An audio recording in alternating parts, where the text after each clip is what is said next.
I'm in a vegetative state, but I got married to the daughter of the Liu family, all because I accidentally got her pregnant. When everyone thought I would cling to my wife's status, I left resolutely because of a birthday wish my daughter made.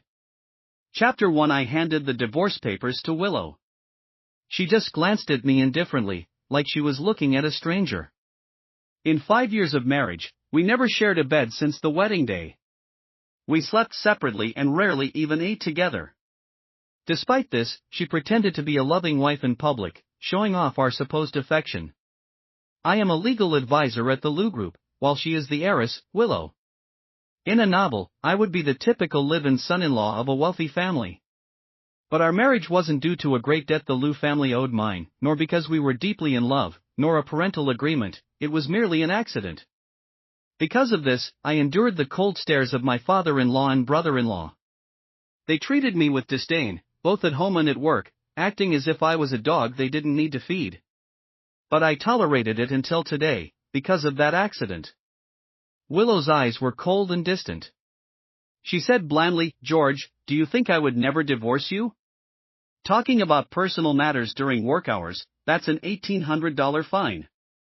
She was certain I wasn't genuinely seeking a divorce but merely pressuring her. Her distant gaze reminded me of that afternoon long ago. 3 months into my job, my boss targeted me several times because I unknowingly took a position he wanted for his candidate. He berated me for my writing style differences.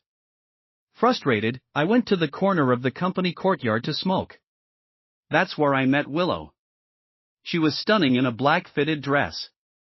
Her hair swayed gently in the breeze, her features were fresh and elegant, her red lips parted under a high nose, and her eyes beneath thick lashes were like a spring pool. As I approached, I smelled a faint floral scent. Despite her beauty, she was crying against the wall. I exhaled deeply and impulsively patted her shoulder. She looked up at me, startled, her teary eyes shining. I sympathized deeply, saying, "Did you get scolded too? Let me tell you, the higher-ups here are all brainless. Why get mad at idiots?" She frowned and asked, "Are they all like this?" "Of course," I replied. "Let me explain." I smoked while naming and cursing all the leaders I knew for 10 minutes, venting my anger. Then I added, "If the company keeps running like this, it'll be doomed. Don't be sad, curse them too. Every employee curses their boss. You'll feel better. If not, lean on my shoulder." To my surprise, she leaned on my shoulder, finding solace. Her hair brushed my cheek, fragrant. I felt her breathing, initially rapid, gradually calming. My heart pounded as if shocked by electricity, unable to calm down. I thought it was a beautiful afternoon, but then she got up, smiled, and pointed to my badge, saying, "George, right? Slacking off and smoking during work hours, that's an $1,800 fine." Later, I learned she cried because of Makoto, but I had already fallen deeply in love with her. Willow never liked me from the start, it was always Makoto. So I didn't bother arguing. Fine me. Let her. I said, "Willow, I want a divorce as soon as possible." Willow finally glanced at the papers and said, "George, if you want to trick me, at least make a real divorce agreement." Only compensation? Willow didn't know the amount matched what her father once offered to make me leave her. But I stayed. Because I am a transmigrator, completing missions to wake up from a vegetative state. After meeting her, the system told me the mission, marry Willow and have a child. No matter how hard I tried, I couldn't warm her heart. We have no future.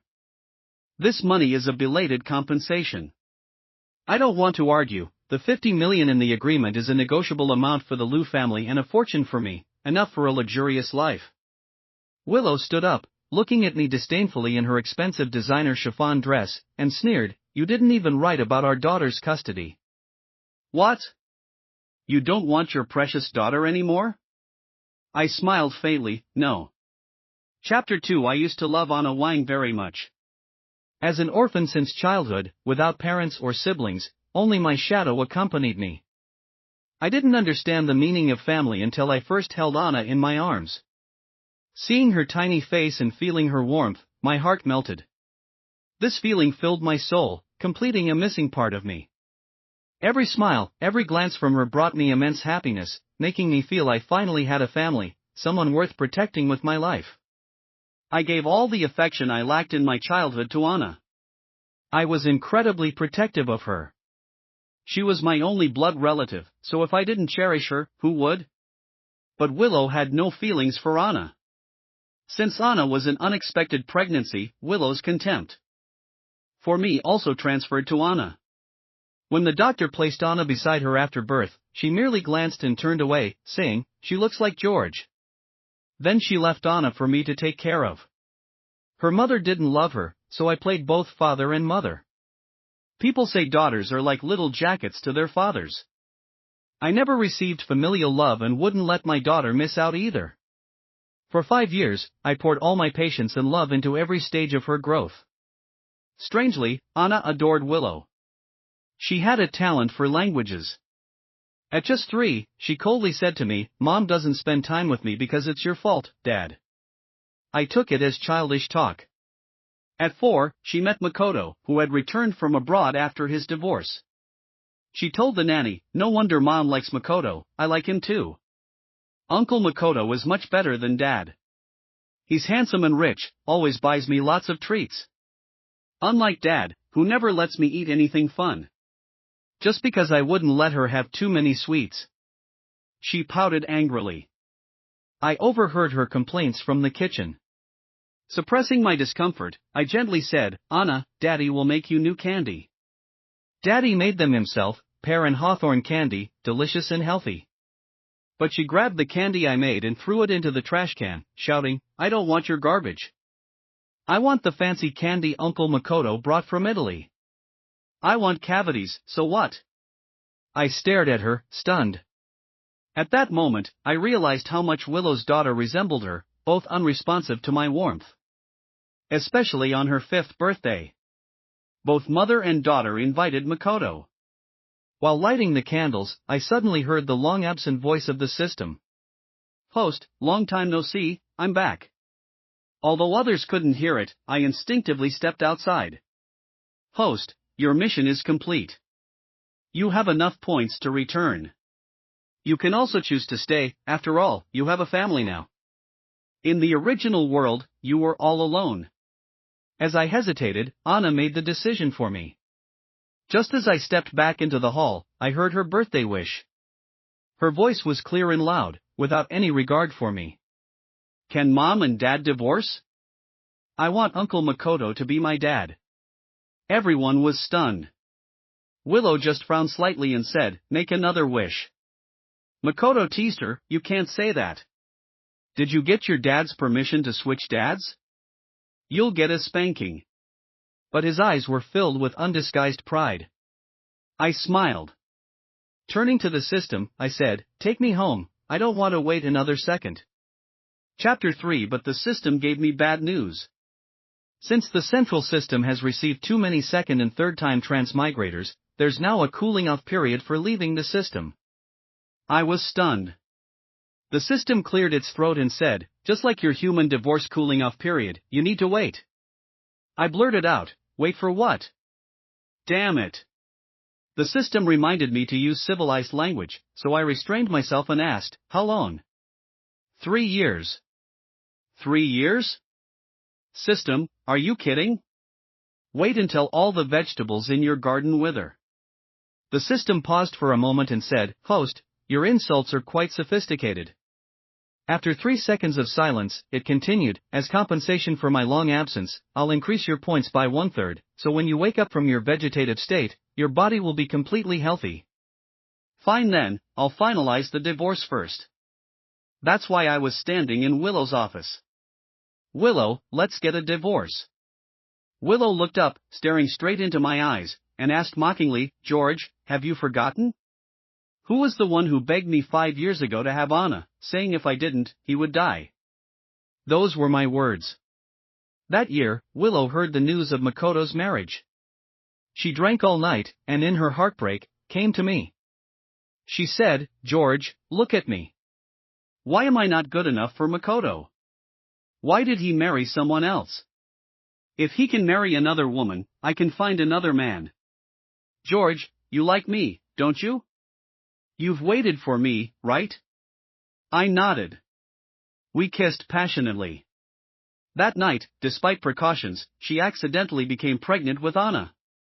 Her first reaction was to have an abortion because she didn't want a child to be a burden. If Makoto came back for her, the child would be an obstacle between them. But then the system spoke, if you abort now, it means mission failure, and you know the consequences, host.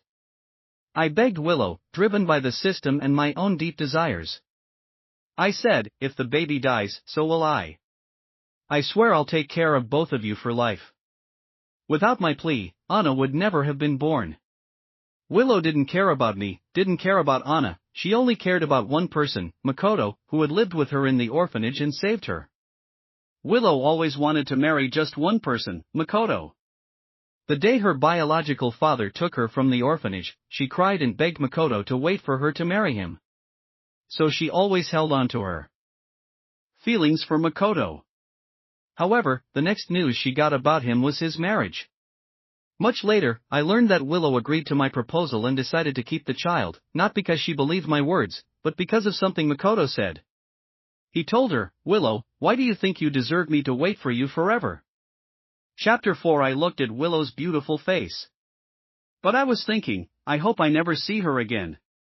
I said calmly, since both you and your daughter like Makoto, after the divorce, you can form a family. Everyone will be happy, right? Willow smiled at me, but I could see the disdain and arrogance beneath her smile. She said, George, aren't you hypocritical? Do you think this will make me beg you? You really disgust me. Also, the child is mine, you tricked me into having her. From the moment you tried to threaten me with divorce, you completely lost your right to be a father. So if you want me to sign the divorce papers, it's simple, you must promise never to come near my daughter again, never to see her. In the past, this would have been a fatal blow to me. Because love makes one vulnerable. After all, she is my only relative, my only daughter. But now I don't care about anyone. So I have no vulnerabilities. Under her contemptuous gaze, I replied calmly, fine. She was taken aback, her eyes darkening. She grabbed a pen and quickly signed the agreement. Then she threw a copy at me. I picked it up and turned to leave. Willow bit her lip and said, George, take your lies and get far away, never come back. I said, fine. My emotions were frighteningly steady. But then I paused and smiled, asking her, we haven't received the divorce certificate yet, and you haven't paid the compensation. I won't leave. Please pay in advance, thank you. Willow's face turned red. Reluctantly, she signed a check. Chapter 5. Watching George leave the office without looking back, Willow felt an inexplicable panic. Just then, Secretary Chen walked in with some documents. She had been with Willow for many years, both a subordinate and a close friend. She said, Willow, is George asking for a divorce? Willow nodded without replying, taking the documents somewhat despondently. The secretary smiled and said, it's just a quarrel. George won't really divorce. George loves you and the child so much. How could he bear to leave you? Willow frowned slightly and said, whether he leaves or not, he has no right to show me attitude. Everything he has is because of the Liu family. If he really wants a divorce, I'll make Anna change her surname to Liu. Secretary Chen smiled, put down the documents, and left. The office suddenly became eerily quiet. For some reason, she kept recalling George's departing figure, which felt unfamiliar. It wasn't the George she remembered. She inexplicably recalled that night. For the first time under him, Willow felt nervous and scared, her eyes red, her voice trembling. George had said things she didn't understand. He said, Willow, I'm not just here to conquer you, I genuinely like you. Otherwise, I wouldn't be doing this with you. Willow, I'll stay here, treat you well. Please treat me well too, okay? Though she didn't understand, she inexplicably felt at ease, no longer scared. She intertwined her fingers with his and kissed him. Over the years, George was always gentle and considerate. The only thing that disgusted her was forcing her to keep the child, ruining her future with Makoto. He absurdly said, if the child is gone, the mission will fail, and I won't exist. she had to retaliate against him. So for 5 years, she never showed him a good face. After all, he was homeless and would stay with her till death. His wish echoed in her ears again. Willow, I want a cute child, the three of us living in a cozy home, okay? No. She never wanted a family. She never had one since childhood. Her father only found her to use her as a pawn in marriage alliances. Unable to marry Makoto, she married a low-level employee, but she would never follow her father's arrangements. The day George asked for a divorce, she couldn't stay at the office and went home early. Where is George? The nanny whispered, Sir moved out this afternoon. Willow felt even more panicked inside but didn't show it. She just sneered, he's quite convincing. Then she walked into her bedroom, ignoring everything else. Chapter 6. After getting the divorce agreement, I returned home. I packed a few things and was ready to leave. Anna was sitting in the living room playing on her tablet with a candy in her mouth. Colorful wrappers were scattered all over the floor. She glanced at me and said flatly, Mom allows me to eat these. Uncle Makoto gave them to me, so mind your own business. I smiled, I won't mind at all. You can eat 100 if you like. I squatted down and pinched her cheek. If you get cavities, it's your problem, not mine. Anna, I'm leaving. Where to? To make room for your new dad. I won't come back here anymore. Anna frowned, her expression just like her mother's. Dad, you're talking nonsense. Mom says you're an orphan and without clinging to her, you have nowhere else to go. Dad, you're so useless. As a dad, you're such a failure. No one in this family likes you or needs you. Uncle Makoto would never be so pathetic, always working or circling around the child at home. It's so annoying. Dad, you should leave. I won't miss you. Then she lowered her head and continued playing her game. Watching her indifferent back, if it were before, I would have been extremely hurt. Before, I would often ask her carefully what she was playing, if she would teach me, if I could play with her. A grown man played girls' games, tea parties, and role-playing, sacrificing so much time just to spend time with her. But all I got in return was her disdain. Any slight disagreement led to her tantrums and sulking. Now, I don't care anymore. Whoever wants to care can go ahead. Alright, Anna. I hope you can keep that tough mouth of yours. With that, I dragged my suitcase out the door. The warm sunlight stung my eyes. A phrase flashed in my mind, live towards the sun. Chapter 7. Since I only had to wait 3 years, I quit my job, took the compensation, and settled down, renting an apartment in a nice community. No need to buy, I couldn't take it with me after 3 years anyway. The community was beautiful, and from my window, I could see the sea. But I could also see people walking into the sea. A little boy alone slowly approached the waves. Instinctively, I ran downstairs in my slippers, crossed a road and a green belt to the beach. I picked up the little guy. Where are your parents? The boy was about 3 years old, with big, round eyes like grapes. His eyes were wet, as if he had just cried. But he didn't say a word, just tightly clutched his clothes. Daniel. A woman walked over, her long hair flowing like a waterfall in the sea breeze. She had a fresh, natural look with a gentle smile. I hadn't noticed her earlier, sitting on a hammock under a tree, watching him. Thank you. But don't worry, he wouldn't dare go further. I was watching. The woman approached to take the boy. Daniel, come home with mommy. But the boy clung to my pants. With his chubby mouth, he said, hug. The woman was surprised and smiled. This is the first time Daniel has asked a stranger to hug him. I rubbed the little guy's head. Since I had nothing better to do, I carried him back to the community. It turned out they lived next door. The woman thought for a moment and said, Mr. Wang, Daniel seems to like you. I know you're single and currently not working. It's just me and my son. I'm a doctor, and I often bake. If you're willing. I quickly handed the boy back. I interrupted her, saying, Miss, if you're interested in me, just say it. You look like a model with your height and long legs, and your fair skin and beauty make you look like a celebrity. Why are you acting like a stalker? How did you find out so much about me? She looked stunned and said, Mr. Wang, I wanted to ask if you could help look after Daniel for a while. I just fired his nanny for mistreating him, and I need someone to watch him until I find a new nanny. I saw how you cared for children, so I thought I'd ask. I can make you some treats in return. I was speechless.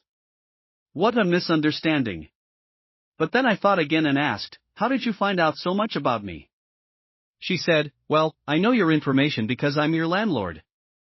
After confirming her identity, it was true. I felt so embarrassed, but I'm someone who can admit mistakes and adapt, so I said, Miss Landlord, I apologize for being creepy. Okay?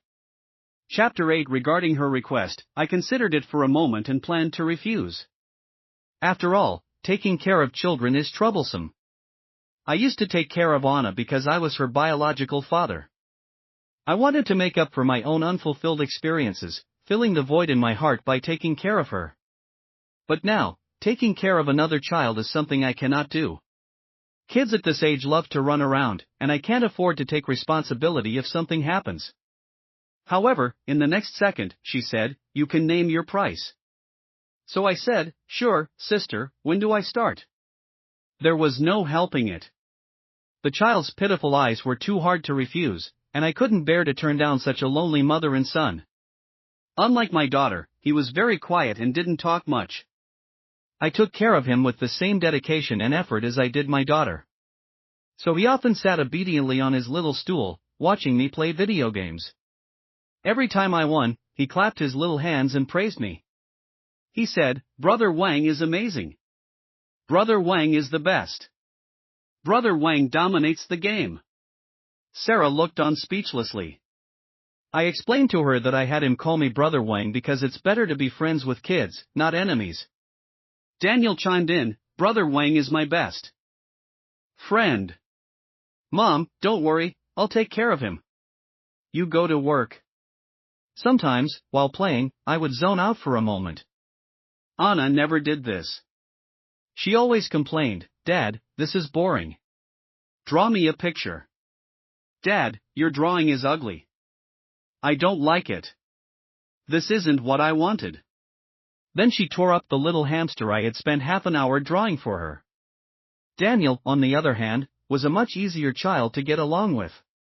The only strange thing about him was that he often called out for his parents in his sleep. He woke up with his eyes wet. Every time, I would wipe away his tears.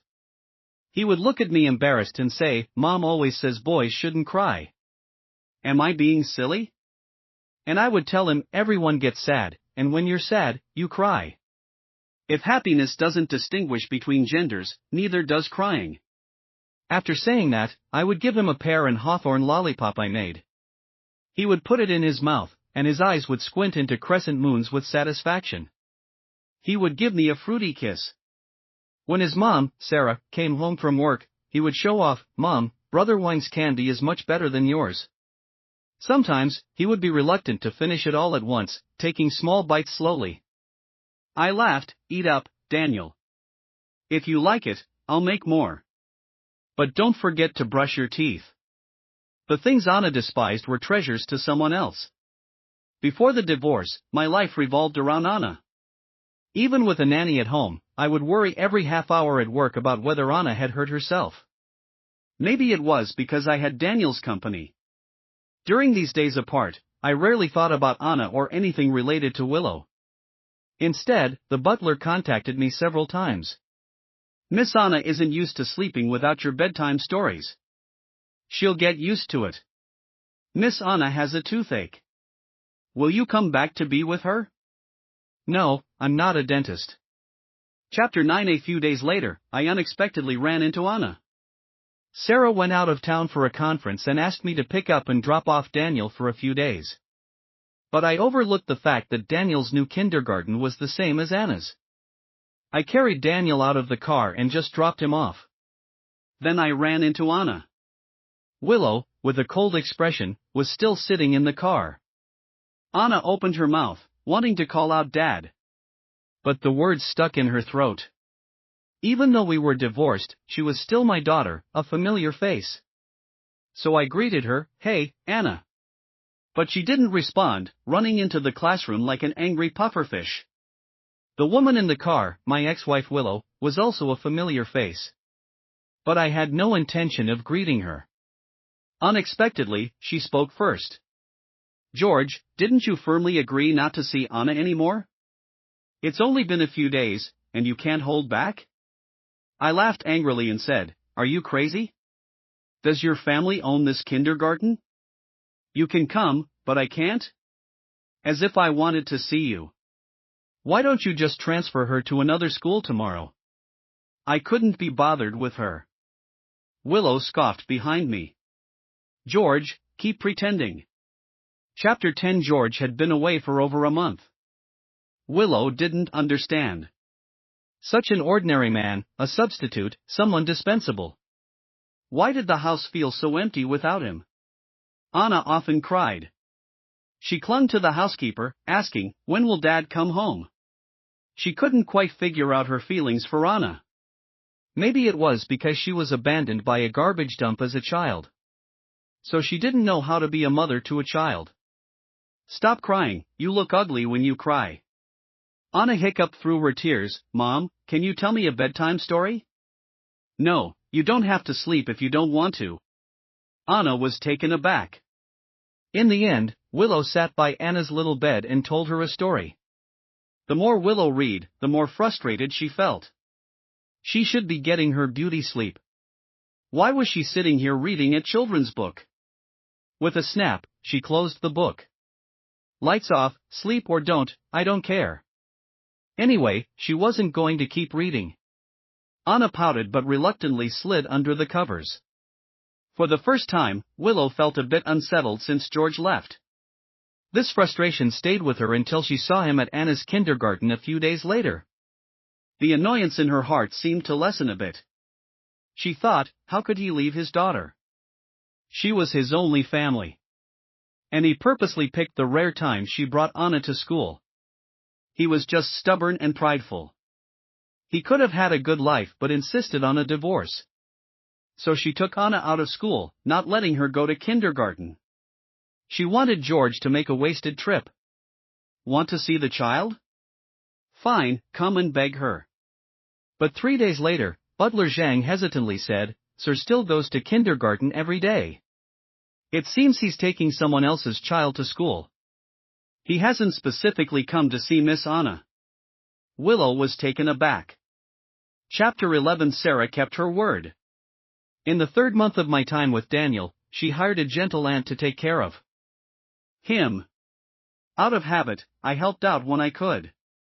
Because having someone praising you while playing games was just too pleasant. Sarah often cooked for me. Maybe it was a habit from her profession as a doctor. She would debone fish before cooking it or remove bones from meat before boiling it. But it tasted quite good. Though I always felt a bit weird eating it. After dinner, Daniel would habitually play with magnetic blocks on the small table in the living room. We sat on the sofa and chatted. There was an inexplicable peacefulness to it. I couldn't help but ask, "Daniel often calls out for his parents in his sleep. Did you do something to upset him, making him cry in his dreams?" Sarah said softly, "Daniel's parents passed away in an accident last year. Daniel needs time to adjust."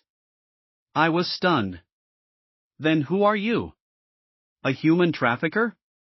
Sarah couldn't help but laugh. What are you thinking? I'm his biological aunt.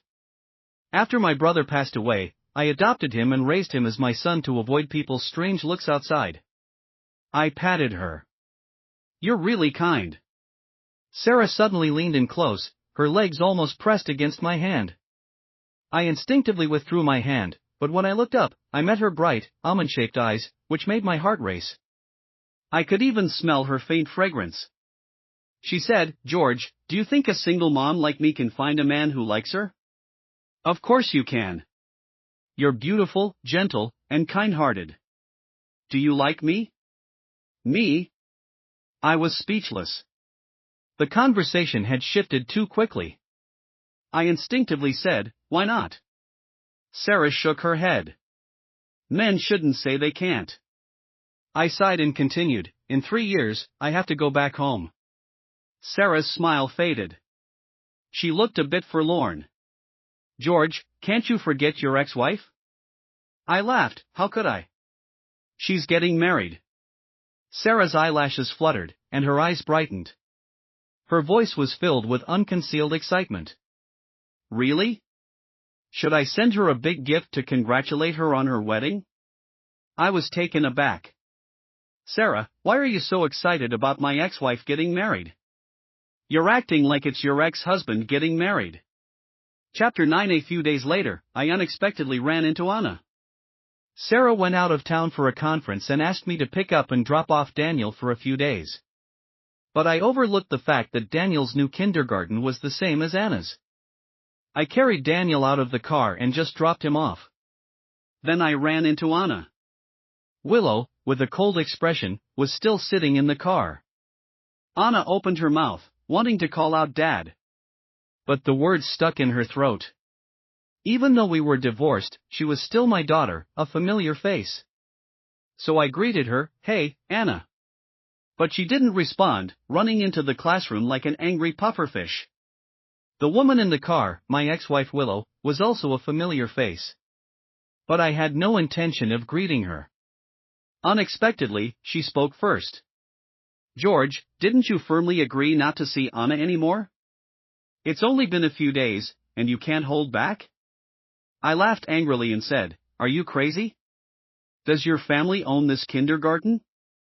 You can come, but I can't? As if I wanted to see you. Why don't you just transfer her to another school tomorrow? I couldn't be bothered with her. Willow scoffed behind me. George, keep pretending. Chapter 10. George had been away for over a month. Willow didn't understand. Such an ordinary man, a substitute, someone dispensable. Why did the house feel so empty without him? Anna often cried. She clung to the housekeeper, asking, when will Dad come home? She couldn't quite figure out her feelings for Anna. Maybe it was because she was abandoned by a garbage dump as a child. So she didn't know how to be a mother to a child. Stop crying, you look ugly when you cry. Anna hiccuped through her tears, Mom, can you tell me a bedtime story?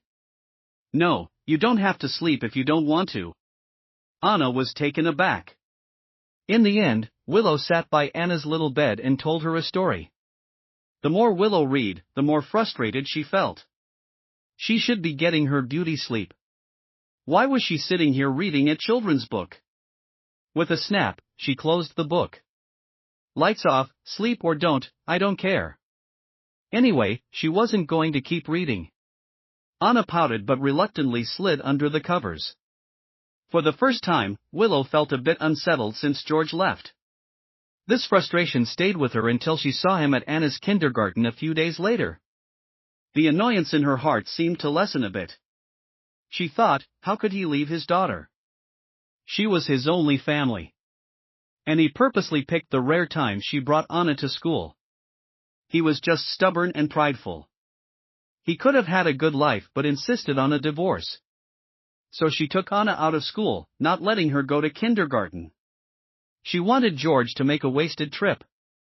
Want to see the child? Fine, come and beg her. But 3 days later, Butler Zhang hesitantly said, Sir still goes to kindergarten every day. It seems he's taking someone else's child to school. He hasn't specifically come to see Miss Anna. Willow was taken aback. Chapter 11. Sarah kept her word.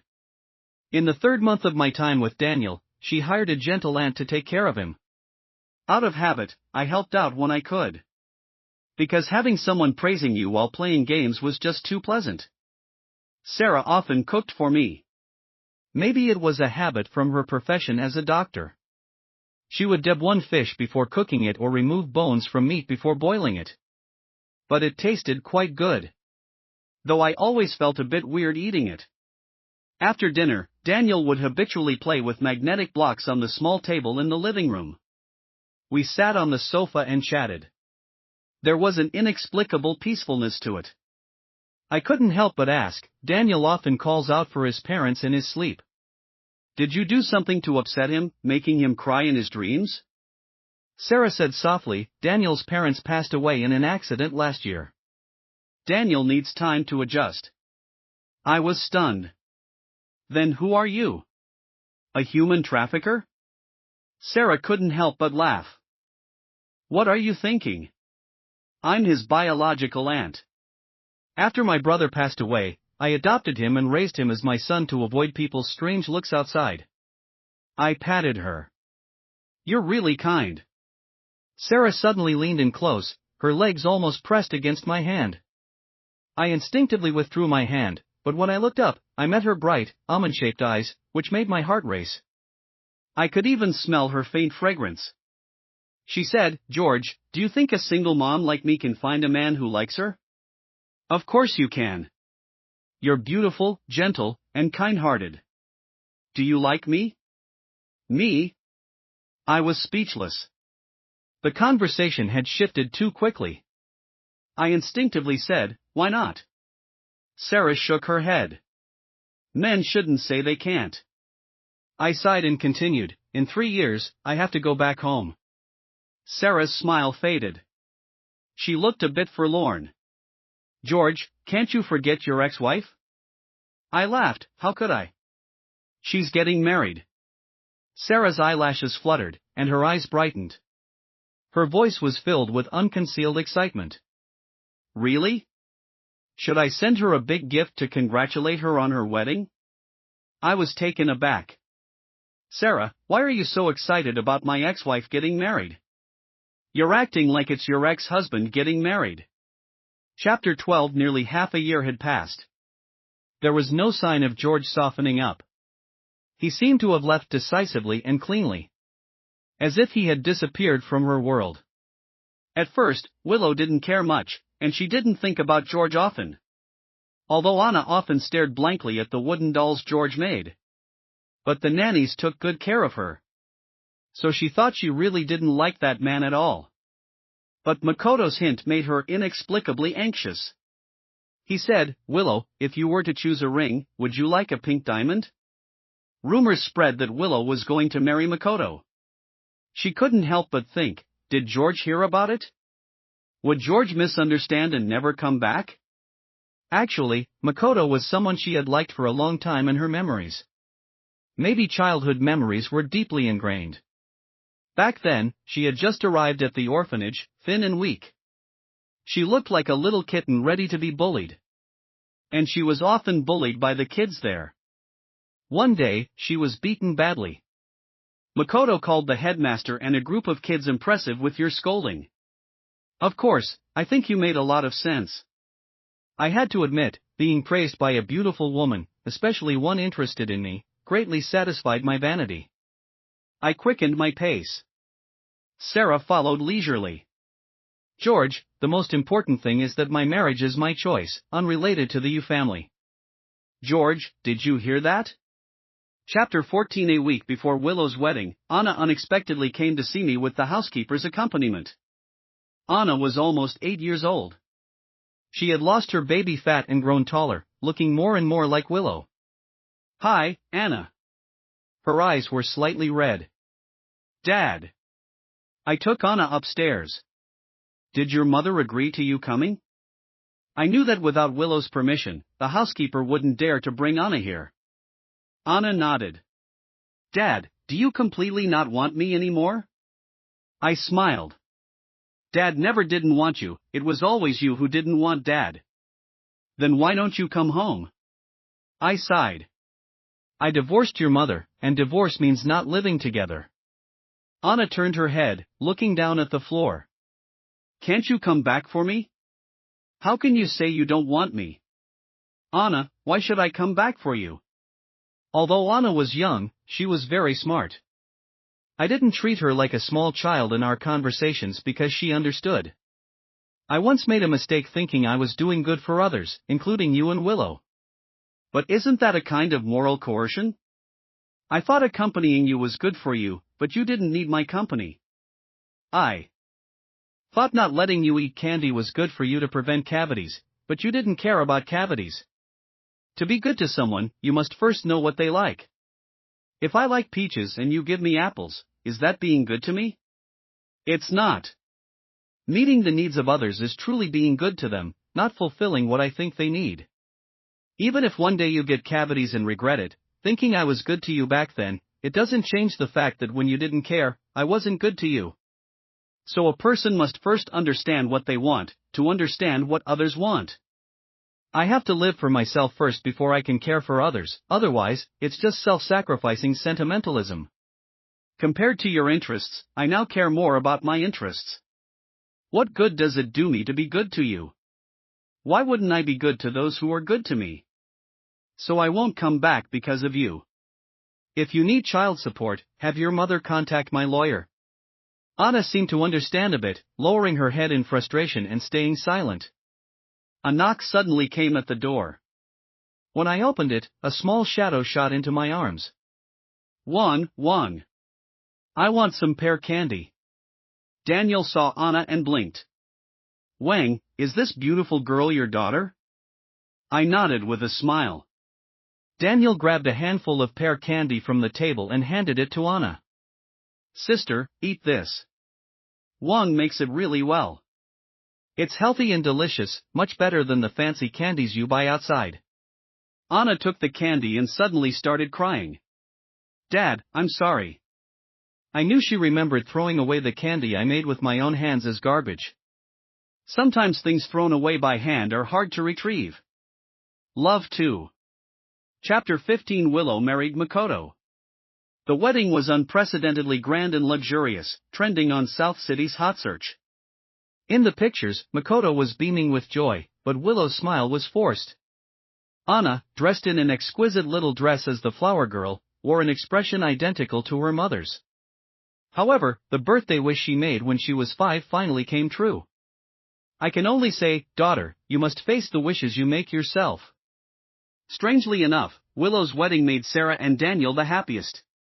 The mother and son insisted on taking me to the villa for a vacation. George, there's a beautiful starry sky over there. And we can set off fireworks. Daniel happily spun in circles. I love watching fireworks the most. Seeing Daniel gradually emerge from the shadow of losing his parents, becoming happier day by day, made me quite happy as well. Under the night sky, we ate hot pot and sliced watermelon. The stars in the sky were countless, fireflies with their glowing tails flew around, and frogs croaked in the nearby pond. This was the kind of life I wanted. As Daniel handed me a slice of watermelon, he said, Brother Wang, your ex-wife got married. Are you sad? I nearly choked on the watermelon. Who told you to ask that? Mom didn't tell me to ask, I asked myself. Sarah's slender body trembled slightly. Brother Wang, don't be sad, you still have us. Even if that pretty sister calls someone else dad. You still have me. Can I be your son? From now on, I'll call you Brother Wang, and you can call me son, how about that? I scratched my head, thinking it didn't sound too bad. I pinched his chubby little face and said, what else do you want to say? Just say it all at once. Daniel cleared his throat like an adult. If you think having me as your son isn't enough, I'll give you my mom as your wife. This time my hand shook a bit. This kid is something else. Daniel, worried the scene wasn't awkward enough, loudly asked Sarah, who seemed busy watering the flowers but was actually pouring water all over the ground. Right, Mom? Can you do this job? Can you be Brother Wang's wife? Sarah softly replied with a but her ears turned slightly red. Then she looked up at the sky, at Daniel, at the trees and flowers, but didn't dare look at me. Daniel jumped up happily, running around Sarah and shouting. Mom, you're my sister-in-law now. I have a dad again. Chapter 16. Happy times always seem to have an accelerator. 3 years passed in a flash. To be honest, the 3 years after the divorce were quite enjoyable for me. The only regret I had was why didn't I divorce Willow sooner? Host, on the 3rd of next month at 1600 hours, the procedure will start. Stay or leave? The system seemed surprised at my answer. Are you sure you want to leave? Chapter 17. Willow couldn't tell if she married Makoto because she liked him more or if it was to spite George. Married life was very plain. Nothing changed, yet everything changed. She inexplicably developed a habit of going to bars and drinking until she didn't come home at night.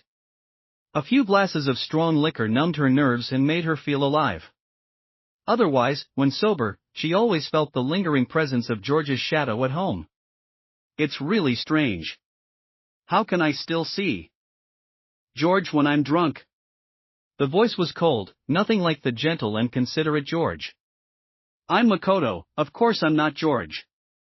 Willow, if you have George in your heart, why did you marry me? The alcohol gave her a splitting headache, making it impossible to think clearly about this question. Does she have George in her heart? No, right? She had always been indifferent to George, thinking he was dispensable. Did she?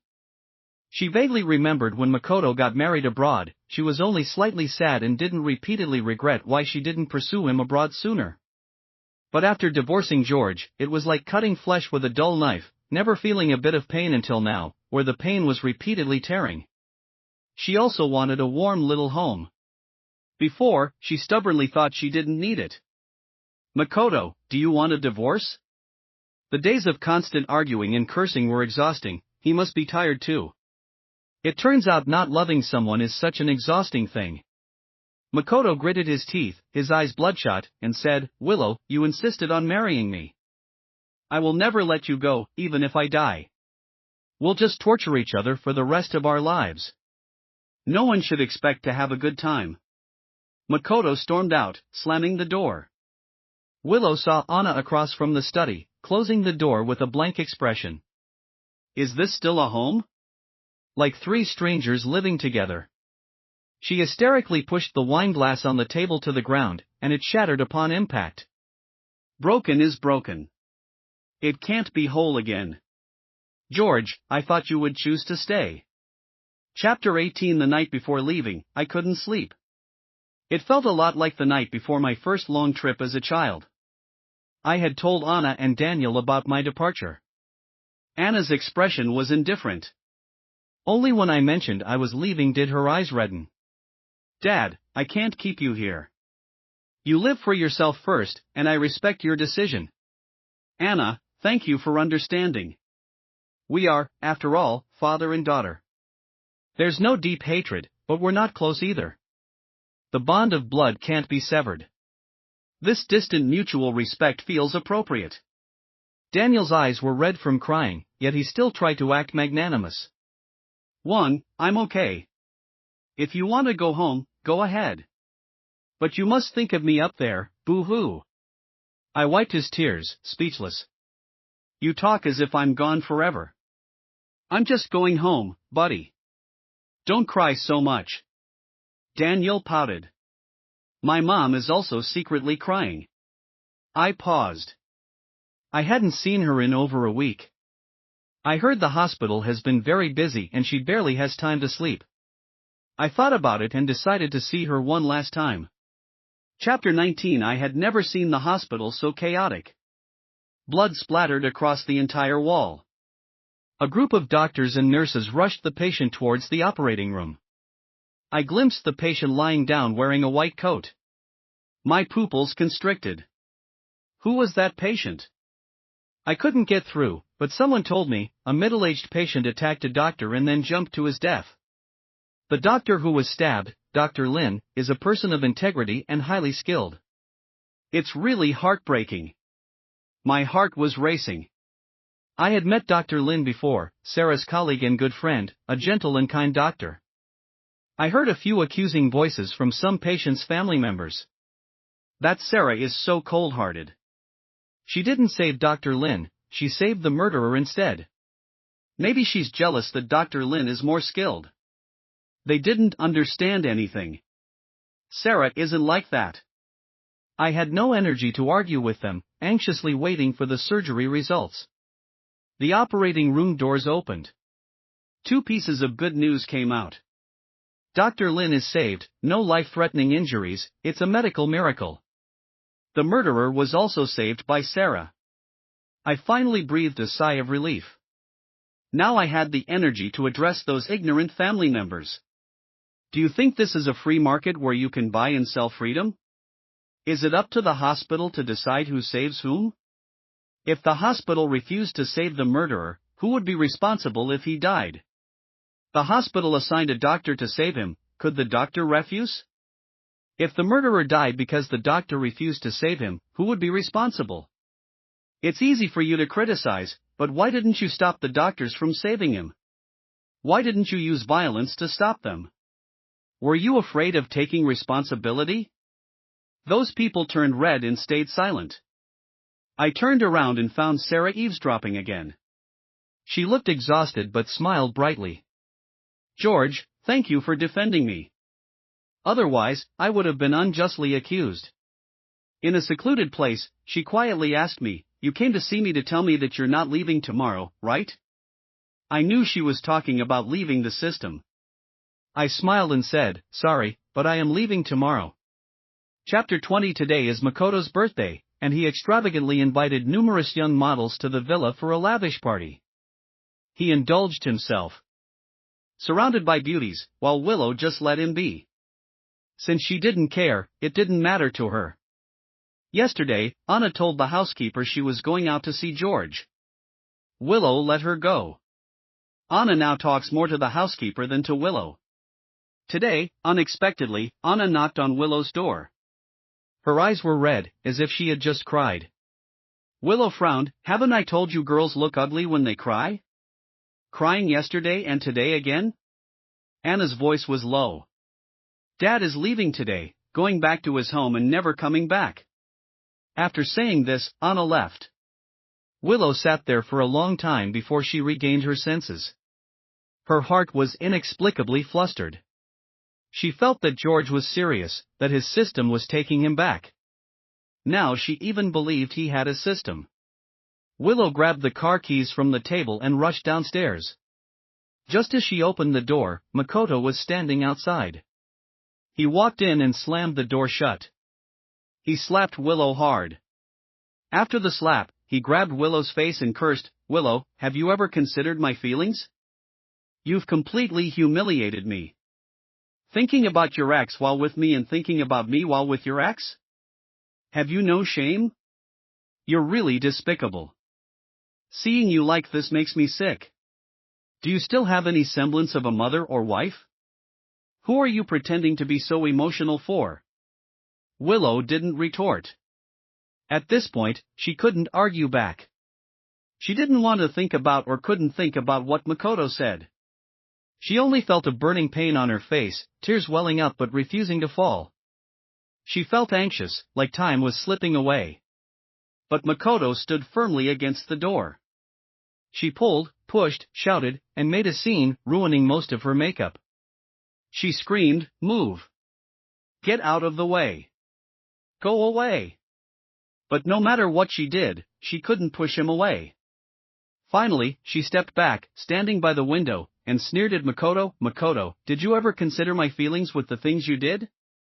Secretary Chan, Alicia, Sophia, you could find anyone, why did you have to go after my friends?" The next second, she pushed the window open and jumped out. There was no time left. If she didn't leave now, she felt she would go crazy. Ignoring the pain from the fall, she crawled to the car. She floored the gas pedal. Maybe this was her last hope. She hoped George could stay. But things didn't go as she wished. Speeding recklessly, she collided with an oncoming sports car at the corner. In the piercing crash, she completely lost control of the car. Her consciousness gradually faded. The airbag deployed. Blood dripped from her head. One leg was stuck under the seat, probably useless now. This was the first time Willow cried since the divorce. Cried like a child. She knew she had no more chances. No chance to keep George. Chapter 21. Today is the day I was supposed to leave. But I didn't leave, and no one knows. I finally found Sarah and her son. Under the setting sun, Sarah stood there like a jade statue. Silently looking at the distant coastline, her expression was lonely and sorrowful. And Daniel was using the little shovel I gave him to dig in the sand. While digging, he muttered to himself. I walked closer and chuckled at what I heard. Crab, don't come and pinch me. Wang laughed. I thought of 100 happy things to hold back my tears.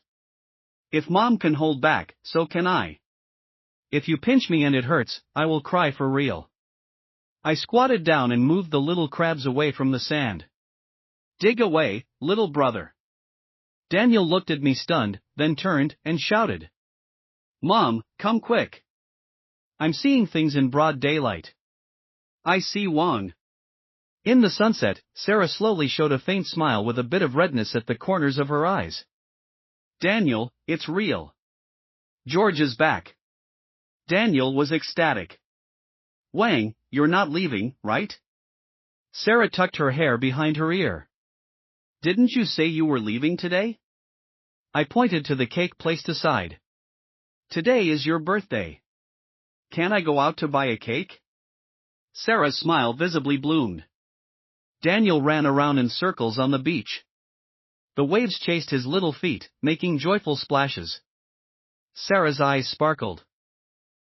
It wouldn't be because of us that you delayed going home, right? That wouldn't be proper. I smiled. Sarah, you're being a little pretentious coquette. Of course, it's not because of you. It's because I can't go back for now. Chapter 22. Yesterday at the hospital, the system was still grumbling. You're so fickle. Last month you said you wanted to leave, and now you want to stay? System, can you help me out? Can I use my points to save Dr. Lin's life? The system had told me that Dr. Lin originally couldn't be saved and would have died. Sure, host, but once confirmed, your points will be reset to 0, and you'll have nothing left. You won't be able to go home. It's okay, system. I'll earn more. If that's not enough, I can borrow some of your points. The system was furious. You audacious rascal, stop thinking about using my points. I'm a stingy and selfish system. No, you're a kind system. I knew there wasn't really a 3-year cooldown period. The system had made it up. The central system wouldn't set such ridiculous rules. The system wanted me to be happy more than anyone else. In that other world, I was a lonely vegetative person with no friends or family when I woke up. The system hoped I would find my happiness in this world. Even the house I live in now was found with the system's help. Host, this place is perfect. I feel like we'll both prosper living here. What would a system need to prosper? It was just trying to introduce me to people who could bring joy into my life. The system's efforts paid off, and I'm grateful to it for letting me meet Sarah and her son. Chapter 23. I made a deal with the system, using all my points to save Dr. Lin's life. So I can't leave now. When I finished saying this, Sarah suddenly froze, then threw herself into my arms. Streams of tears flowed down my neck. George, thank you. You're really, really, really great. Daniel clapped and laughed nearby. Mom, are you serious? You're such a big person, and you cry more than I do. I gently pushed her away with a smile. Yeah, crying like this, are you trying to make an ocean? I laughed, and Daniel joined in. Until the sunset dipped below the horizon. The three of us, bathed in the twilight glow, walked home together, our home.